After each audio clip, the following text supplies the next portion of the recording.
Ayasofya ve sadrazam işi tam bir fiyaskoydu. Hala işin aksayan tarafları var. Ve ben aksayan ayağı sıkarım. Bay Zaharov, bence bu sefer düğüm çözülecektir. Çünkü elimizde bombalar ve silahlar var. Üstelik herkes savaşa girdiğimizin de farkında. Hata yapmak demek artık can demek. Ölmeye hazır olmanın ciddiyeti güzel. Bombalar çocukların çantasından bankaya gidecek. O da güzel. Tüfekleri bankanın yakınına nasıl götüreceğiz? Ortalık zaptiye kaynıyor. Mahmut Paşa'mızın istikbali. Sebahattin. Öldürdüğüm muharririn cenaze işlerini yapıyor bugün. Kendisi yakın arkadaşı olur. Ayrıca karakolda öldürülen Rumların cenazeleri de var. Cenazeler kalabalık. Tabuttan bol bir şey yok yani. Tabutların içinde silahları bankanın yakınına kadar sokarız. Tabutlarda ceset yerine silah taşıyacağız. Bankanın önüne gelindiğinde de silahlar çıkacak. Çarşı pazar karışacak. Gerisi de zaten çatara patara. Harikulade bir fikir Hiram. Sanırım seni sevebileceğim. Ben her zaman söylerim. Bu Hiram azıcık insan olsa çok acayip bir adam olacak ama işte insan değil. Bu cenaze merasimi sizin işiniz Mahmut Paşa. Ne de olsa devlet işleri. Mahdumunuz Sabahattin'le konuşursunuz. Pastırmacıya, sen Ermeni çetecilere işaret beklemelerini söyle. Merak etmeyin efendim. Patrik Efendi bütün Ermeni silahşörlerle konuştu. Bir işaret verilecek, hepsi toplanacak. Ahmak herif. Abdülhamid Patrik'i saraya çağırttı ve asla bırakmayacak. Eğer Abdülhamit Patrik'i bırakmazsa gazetemde şöyle bir yazı çıkacak. Theodor Herzl beceriksiz dostlarını vaat edilmiş topraklara gömdü. Evet. Ben üzerime düşeni yapmaya gideyim. Sizler de Patri'ye ulaşmanın bir yolunu bulun.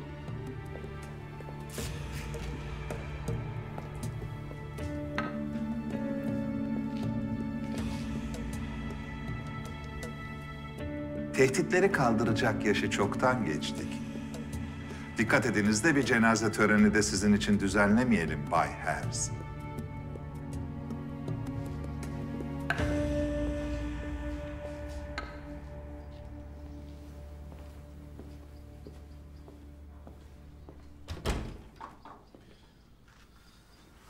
Buyurun. Sizi buraya davet etmemizdeki maksat, devletimizin istikbali hakkında hasbihal etmek, terakkimizin faydasına olacak düşüncelerinizi, fikirlerinizi işitmektir. Malumunuzdur, demiryolu meselesinde ciddi bir mesafe kat ettik. Tüm İslam aleminden yardımlar gelmeye devam etmekte. Her ne kadar bu meselede bize mani olunmaya çalışılsa da Allah'ın izni ve inayetiyle emeklerimizin neticesini alacağız. Herkes bilsin ki bu meselede muvaffak olmak tek arzumuzdur. Karşımıza çıkan engelleri de yerle yeksan etmesini gayet iyi biliriz. Bu arada Mr. Herbert'ın ölümü bizi derinden üzdü Lord Richard. Sahi, ölümü nasıl oldu? Trende birkaç serseri tarafından öldürüldüğü jurnalini aldık. Öyle mi? Esef verici. Koskoca İngiliz devletinin müsteşarı Mr. Herbert'ı kendini bilmez birkaç tane serseri katlediyor. Siz bu işin peşini bırakmayın Lord Richard. Biz de tahkikata devam ediyoruz.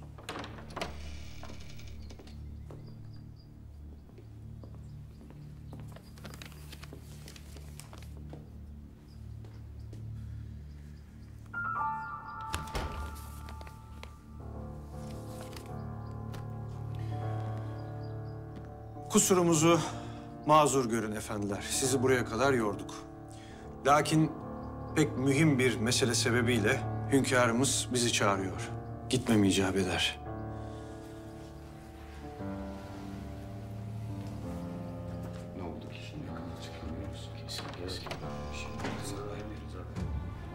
Görüşmek üzere. İyi günler efendim.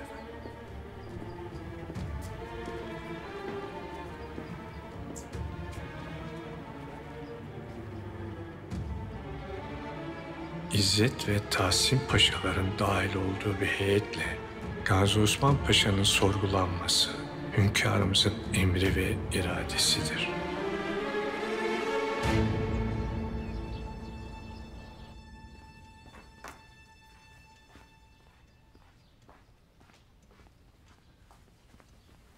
Seni ham.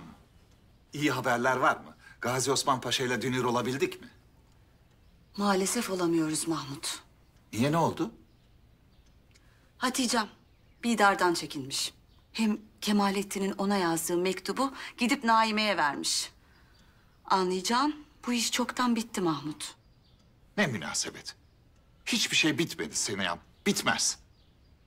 Bir düşün. Misal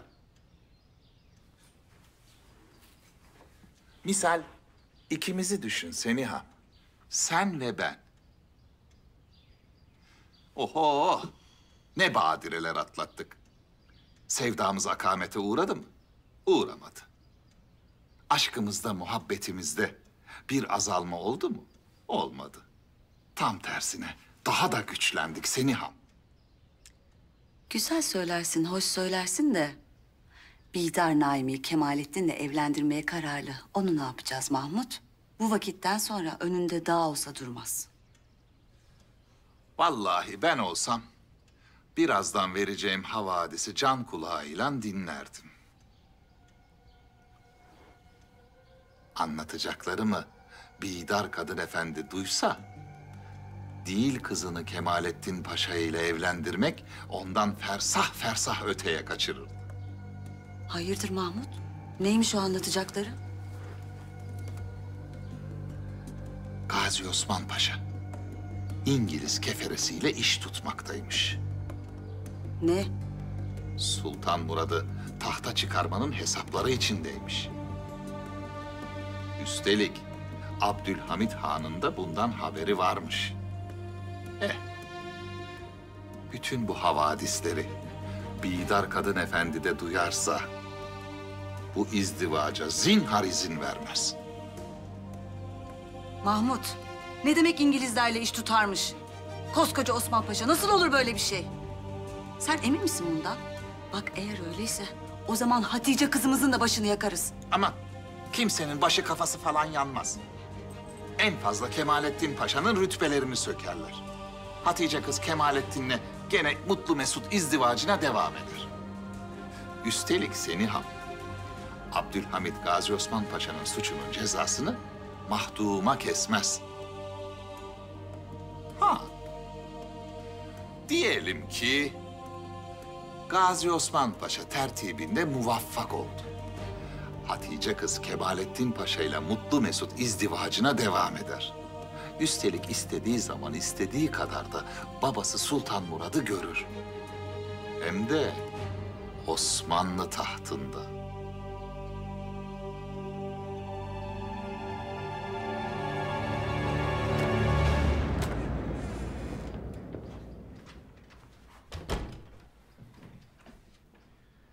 Kusura bakmayın. Sefirleri saraya davet etmiştik. Ancak yetişebildim. Beni neden çağırdınız paşam? Paşam, biz sizin mahiyetinizi biliriz. Neyin karşısında olup olmadığınızı da biliriz. Lakin ortada bir şüphe var. Hünkârımız bu sebeple mi beni müzakereye göndermedi? Bu sebeple mi sarayda misafir edilmemi emretti? Evet. Sizi de beni sorgulamak için vazifelendirdi. Bize duyulan şüphenin sebebi neymiş? Söyleyin de bilelim. Paşam, İngiliz sömürge müsteşarı Mr. Herbert payidahta geldi. Burada bir takım toplantılar tertip etmiş. Toplantılara katılanlar da sömürge valileri. Devletimizden de birini davet etmiş. Aldığımız jurnaller neticesi sizin isminize ulaştık paşam. Sen ettiğin kelamın farkında mısın Tahsin Paşa? Siz beni bilmez misiniz? Ben bu devlet için canımı meydana koymuşum da alacak yiğit bulamamışım. Neydi belirsiz bir cümleyle beni suçlamayın.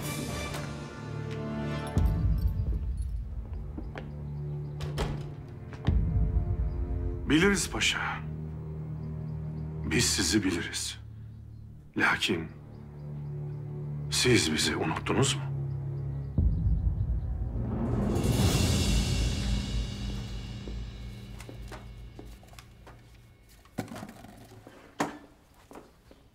Allah müstahakını versin Sebahattin, korkuttun. Geç geç. Burada olduğunu söylediler.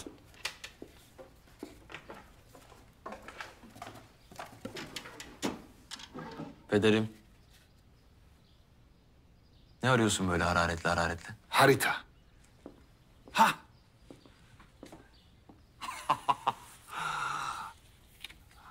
Yok. Bu başka tertibin haritası. Ne haritası arıyorsun? Çırağan Sarayı'nın su yolu haritası.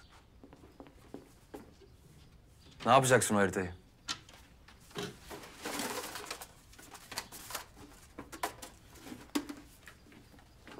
Yahu, vaktiyle Sultan Murad'ı saraydan kaçırmak istemiştik. O zaman bu haritayı kullanacaktık ama mümkün olmadı. Tertiplerin işe yaramadığı eski tertibine mi döndün? Bir sultanı tahttan indirip bir diğer sultanı geçirmek. Yakışık alır mı pederim koskoca hürriyetperver bir paşaya? Sebahattin, zevzek zevzek konuşmayı kes. Bu öyle bir harita ki kimin üstünde çıkarsa onu yakar. Ha!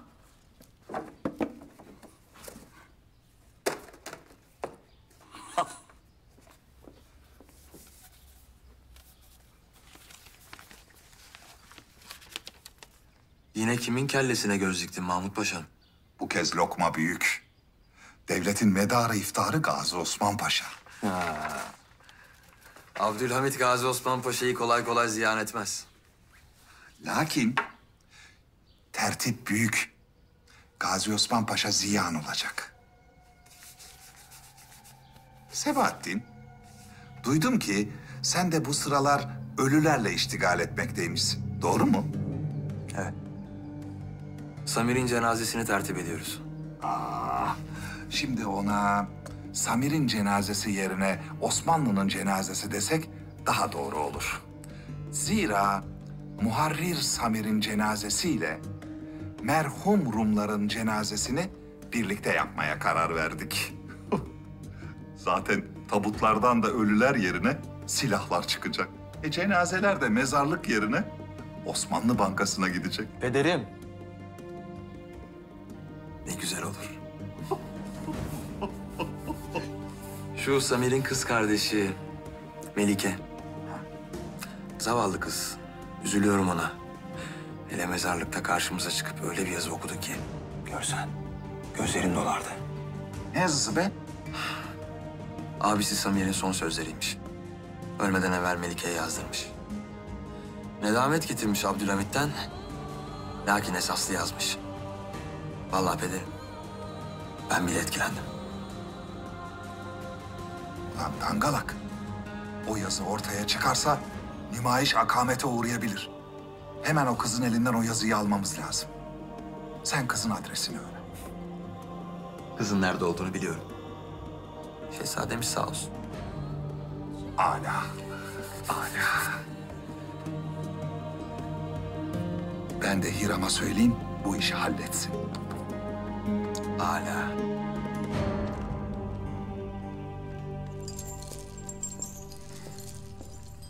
Ne oldu? Maalesef. Abdülhamit Patrik Efendi'yi bırakmamış. Nasıl alacağız bu soytarıyı Kızıl Sultan'ın elinden? Rica ederim daha fazla bu surette konuşmayın.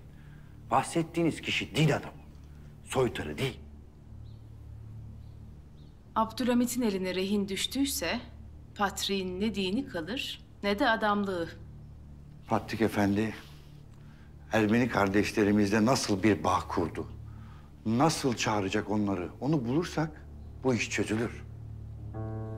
Bu İngiliz sefir ne iş yapar Sara? Kraliçeye dua etmek dışında hiçbir şey. Abdülhamit'in bastonundan bile korkan işe yaramaz biri. Umutsuz olmayalım. Her kapıyı zorlamalıyız. Haklısın Basil Zarov.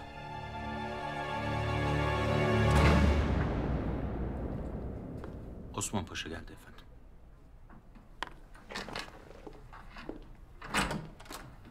Osman Paşam, bu ne sürpriz. Buyurun lütfen. Buyurun, lütfen buyurun. Şöyle oturun lütfen, buyurun.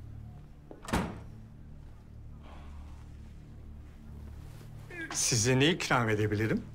Ağzımızın tadı yok. Hiçbir şey istemez.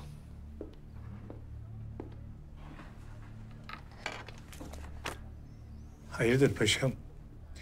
Keyfinizi kaçıran sefaretimizle ilgili bir mevzu değildir umarım. Yok yok telaş etmeyin. Bizim müşkülümüz maalesef devletimiz. Aman efendim, koca Osmanlı'nın müşkülü her zaman vardır. Lakin ona sahip olanlar için bitmez tükenmez bir hazinedir de. Başındaki zatın hareket kabiliyeti kalmamışsa o hazinenin kıymeti olur mu ki? Zat derken zat şahaneleri mi? O zatın şahaneliği kalmadı efendim. Suizanlarıyla canımızı bezdirmiş. Başımıza dert olmuş.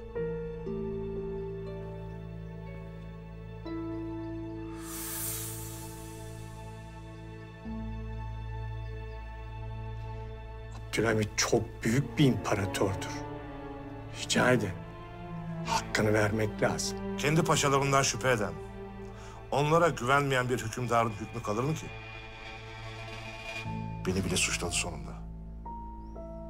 Sorguya aldırdı. Adi bir zanlı gibi. çok ağrıma gitti. Yazıklar olsun. Fikirleriniz bu yöndeyse sizinle dertleşmekten, lüzum olursa birlikte hareket etmekten şeref duyacağımızı bilmenizi isterim. Ben de sizi dost telakki ettiğim için şu anda buradayım. Biraz dertleşelim istedim. Yoksa yemin ederim patladım patlayacağım. Paşam, fikirlerinizde samimiyseniz İngiliz İmparatorluğu her zaman dertlerinizi dinlemeye, müşkülünüzü gidermeye muktedirdir. Hem Türk devletini neden Osman Paşa ve ailesi yönetmesin? Plevne kahramanı Osman Paşa bu memlekette Abdülhamid'in adı kadar tesir uyandırır.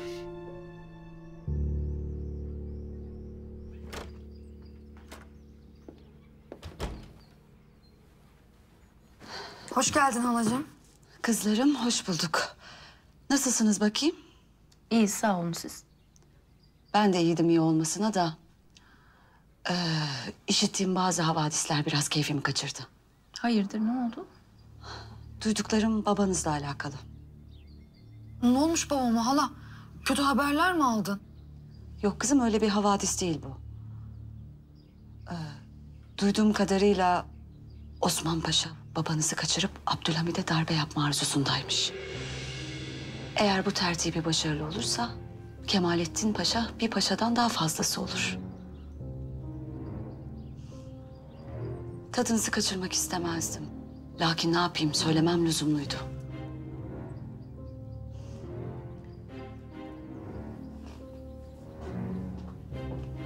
Nereye Fehime? Babam aklıma geldi de birden kendimi kötü hissettim. Biraz hava alacağım. Hı hı.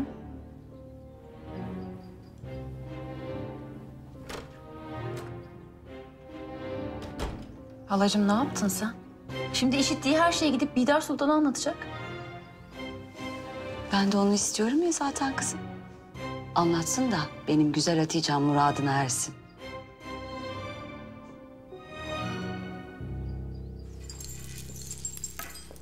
Beyler, Havadisler ne paşam? sana çok iş düşecek. Ne yapacakmış? Muharrir Samir, merhum, bir yazı yazmış kendi defterine. Daha sonra da defteri kız kardeşine vermiş. Ne yazmış? Ne bileyim ben, kalem müdürü müyüm? Lakin söylediklerine göre bu defterde yazan yazı öyle bir yazıymış ki merhum Samir'in tabutunu taşıyacak olan hürriyetperverlerin hiç hoşuna gidecek nitelikte değilmiş. Bay Herzl, Bay Herzl, eğer bu yazı gazetede yayınlanacak olursa cenazeye bir Allah'ın kulu dahi gitmez. Ve Bay Zaharov, bu defterden Abdülhamit'in de haberi olmuştur. O defteri Abdülhamit'ten önce bulmamız lazım. Bay Zaharov işe uyandı. Şimdi defter Samir'in kız kardeşinde. Kız nerede? Kız senin kolaylıkla bulabileceğin bir yerde. Ömer'in evinde. Çocukla akraba çıkacağız diye korkmaya başladım. Hangi taşı kaldırsam altından çıkıyor. Kardeş olmayasınız. Mümkün değil. Zira Hiram bu cihanda bir tanedir. Şu güzelliğe bak.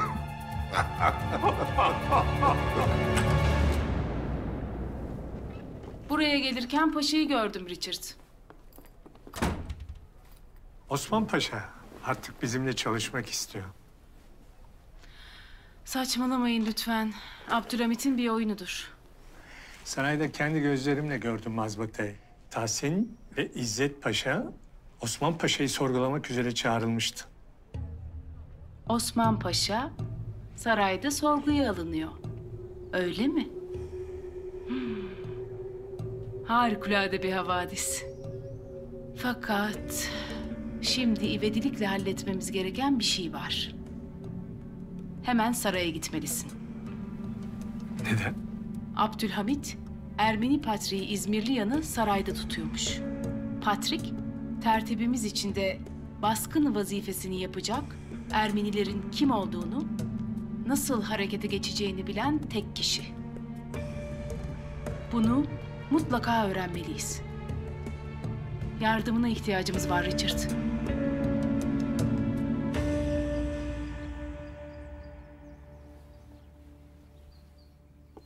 Sultanım. Gel Fehime.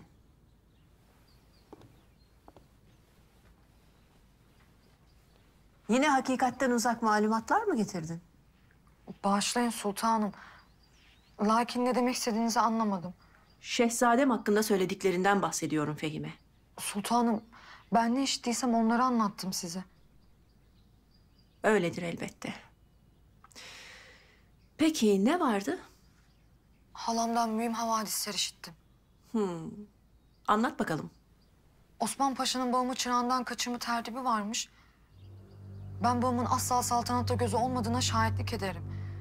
Böyle bir işte de kendi rızası olduğunu düşünmem. Osman Paşa'nın tertibi. Nasıl olabilir böyle bir şey? Osman Paşa en güvenilir paşalarından biridir. Asla hünkârımıza karşı böyle bir tertibin içinde bulunamaz. Bilmiyorum sultanım. Bunlar sadece halamdan işittiklerim. Osman Paşa eğer muvaffak olursa oğlu Kemalettin yeni hünkârın kızının zevci olacakmış. Validem, gel kızım. Fehimeciğim nasılsın? İyiyim, teşekkür ederim. İyileşmişsin, geçmiş olsun. Teşekkür ederim. İyiyim hamdolsun. Validem, sizinle bir konu hakkında konuşmak isterim. Tabii ki konuşuruz. Fehime de zaten çıkıyordu. Gel bakalım benim güzel kızım. Seni rahatsız eden bir şey mi var? Yok. Sadece babamla Kemalettin Paşa mevzusunu ne zaman konuşacaksın diye merak ettim. Bu kadar sabırsız olma. Her şeyin bir vakti vardır. Bence biraz daha bekleyelim. Sen sıkma o tatlı canını böyle şeylere. Geç olsa da güç olmayacak inşallah. Ne yaptın? Sefir'le görüşebildin mi? Halledecek. Lakin tuhaf bir de misafiri varmış Sefir'in. Kimmiş o? Abdülhamit Küsenler cephesine yeni biri dahil oluyor. Büyük bir muhalif doğuyor. Osman Paşa. Vay Mahmut Paşam vay. Yok canım. Sen ne marifetliymişsin öyle. İşte. Her şey tertiplediğimiz gibi gidiyor. Abdülhamit kafayı taktı demek ki Osman Paşa'ya. Ki o da çareyi sefaretlerde buluyor. Yani evet, bir başarımız olmuştur. Lakin iş tam bitmiş değil. Abdülhamit'in bu büyük muhakeme gücünü tarumar edebilmemiz için Ardı ardına darbeleri vurmamız şart. İşte o zaman Gazi Osman Paşa kendi gelecektir. Ve insan bir kez ihanetle suçlanmaya görsün. Ondan sonra o yolda yürümeye mecbur olur. Osman Paşa Abdülhamit'in yanına silahıyla girebilen tek kişi değil mi? Öyle. Demek ki Osman Paşa'yı safımıza çekebilirsek ondan Abdülhamit'i öldürmesini isteyebiliriz. Bay Zaharov, Gazi Osman Paşa'yı nefesini kesecek kadar sıkıştırabilirsek ondan kendini öldürmesini bile isteyebiliriz. Hanımefendiler ve beyefendiler. İşte size Çırağan Sarayı'nın su yolu haritası.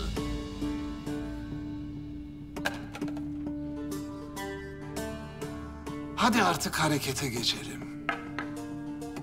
Sara, sen Osman Paşa'yı ayarladığımız eve çağıracaksın. Bastırmacı, sen de 2 azılı Ermeni'yi getireceksin. Ve zabitler evi bastığında Osman Paşa'nın ihanetinin delilleri kesin olsun. Bu haritayı da evde bulsunlar. Âlâ. O halde ben de gidip Abdülhamit'e evin adresini vereyim. Sara Hanım, sevgiler sunar.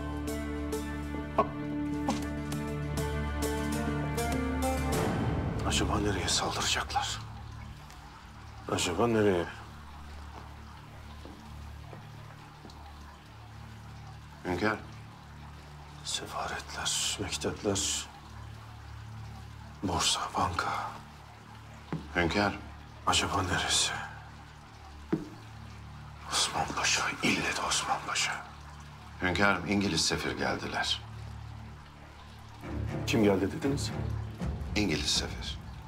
Patrik Hazretlerinin hayatından endişe edermiş, görüşmeyi arzu eder.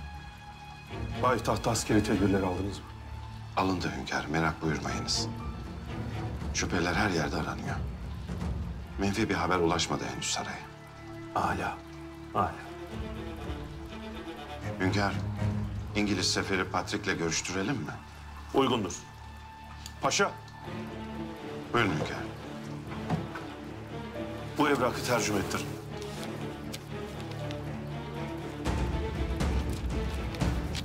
Ermenice. Acaba neresi?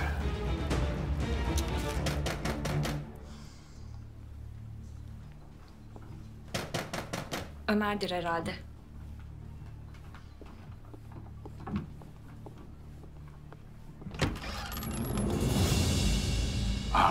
Beni gördüğüne sevinmedin mi?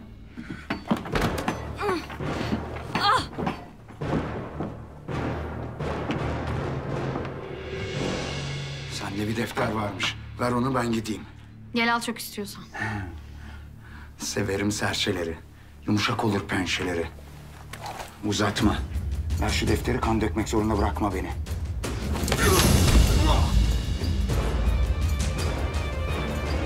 Vay. Melike geri döndü ha? Sara sana işini iyi öğretmiş. Ver şu defteri.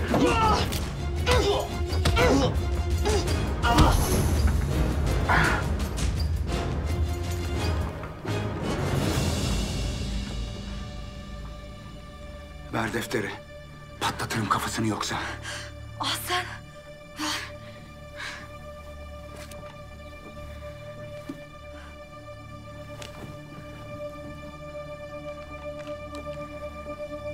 İyi günler hanımlar. İyi misin?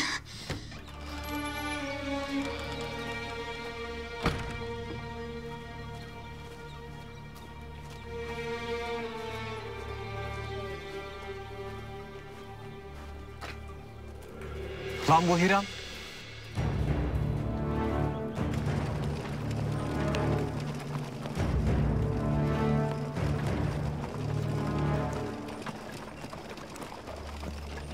Dur evladım.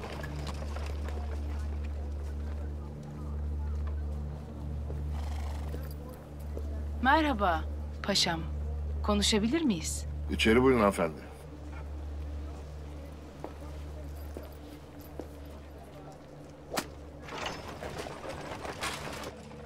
Paşam, sefirimizle görüşmüşsünüz. Velhasıl diyelim, lafı uzatmayalım hanımefendi. Vaktim yok. Her büyük yenilik doğuma benzer. Sancılar şiddetlidir. Büyük bir kalkışma tertip edildi. Bu ani baskına büyük katkınız olacağını düşünüyoruz.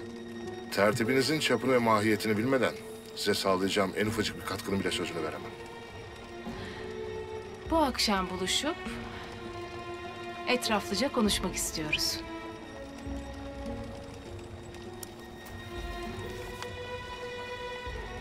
Adres kağıtta yazılı. Ben de gelmek isterim. Lakin hayat bu. Bakarsınız akşama kadar Abdülhamit'in itimadını tekrar kazanırım. Bol keseden söz vermekten kaçınanlar bende hep güven uyandırmıştır.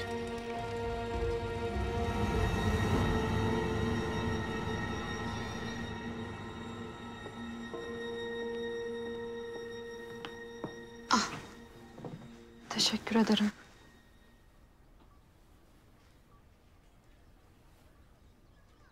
Sen böyle dövüşmeyi nereden öğrendin? Onlardan. Ahsen. Senden defter almaya gelmiştim de. Kapı niye açık?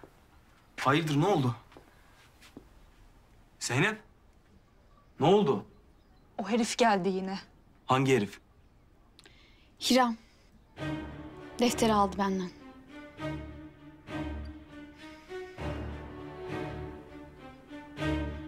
O şerefsiz. Az kaldı. Seni toprağın altına sokacağım.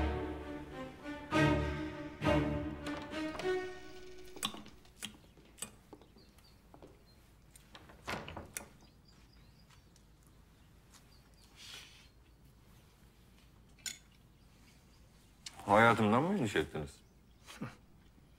Biz etmedik. Siz giderdiniz, başkası gelirdi.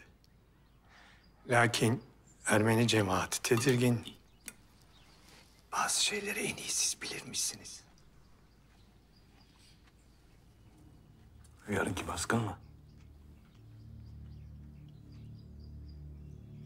Samatya'daki yıkık kilisenin çanı 7 kez çaldığında gelenler çetecilerdir. Her şeyi biliyorlar. Ne yapacaklarını, ne isteyeceklerini. Her şey. Hastur! Sultan Abdülhamit Han Hazretleri!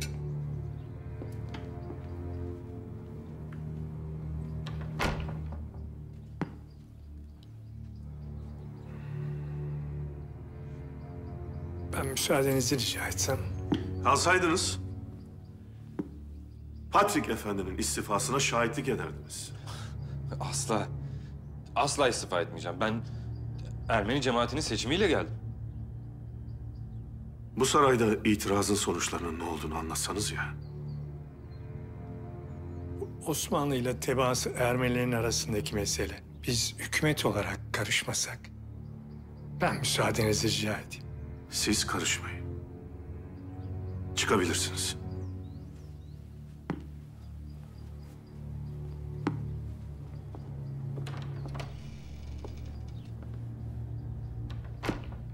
Patrik İzmirliyan. Ne diyordunuz? Ermeni cemaatinin meşru lideri olduğumu söylüyordum. Ermeni halkına hakkaniyetli davrandığım için mi istifaya zorlanıyorum?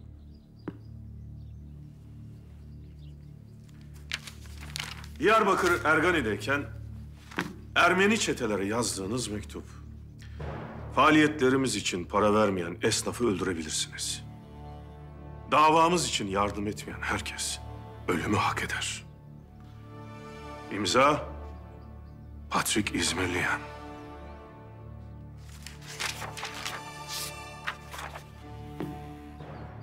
Türkler yaptı diyerek birkaç küçük kiliseyi yakabilirsiniz. Büyük Ermenistan'da kilisemiz de büyük olacak.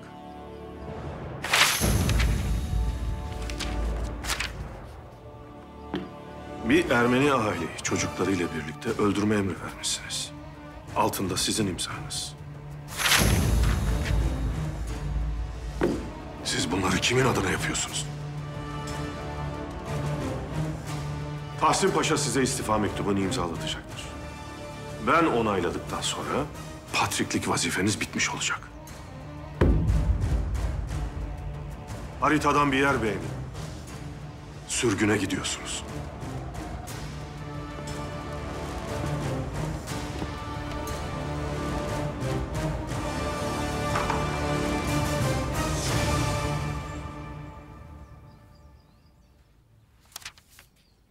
Abla hayırdır? Nedir konuşmak istediğim mühim mesele? Naimem.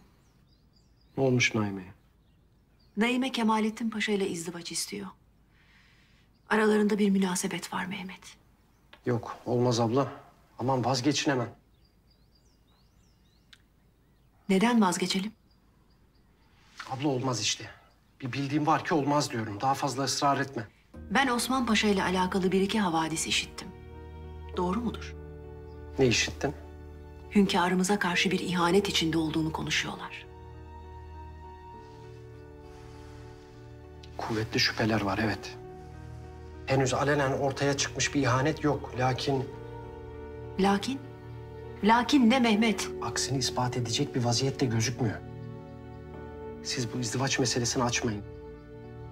Allah muhafaza Osman Paşa'nın ihaneti hakikatse hünkârımızın öfkesinden kurtulamazsınız.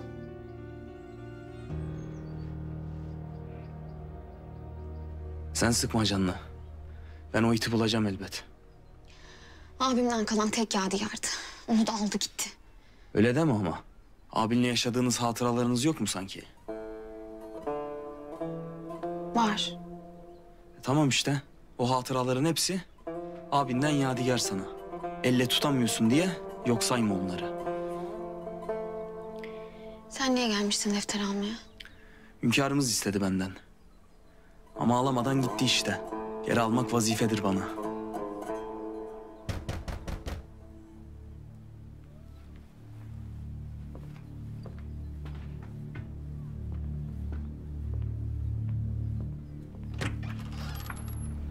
Hayırdır kardeş?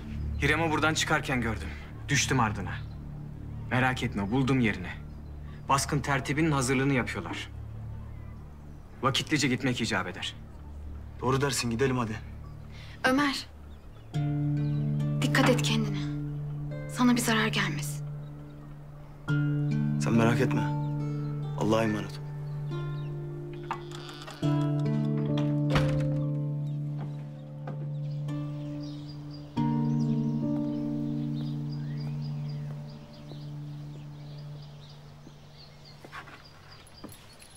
Sultanım. Paşam. Sultanım. Kardeşim Celal'in şehadeti sebebiyle vaziyetim biraz kötüydü. İstemeden de olsa sizi kırdıysam affedin lütfen. Bunları düşünmeyin şimdi. Celal Efendi'nin şehadeti beni de çok üzdü. Başımız sağ olsun. Amin. Amin.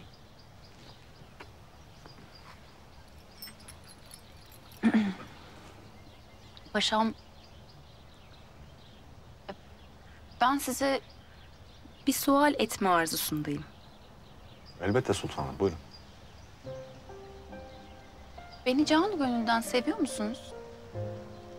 Yoksa bir sultanın kızı olduğum için mi izdivacıma talipsiniz?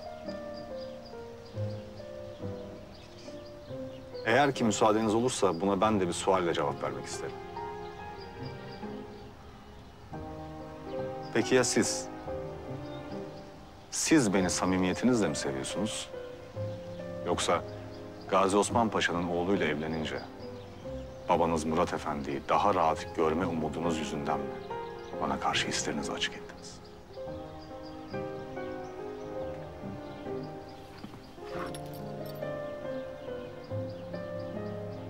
Bu iki sualin cevabı ya izdivacımıza sebep olacak ya da bizim hikayemizi başlamadan bitirecek. Sizden ricam sorduğum sorunun cevabını çok iyi düşünmeniz. Cevabınıza göre de pederinizle konuşun lütfen.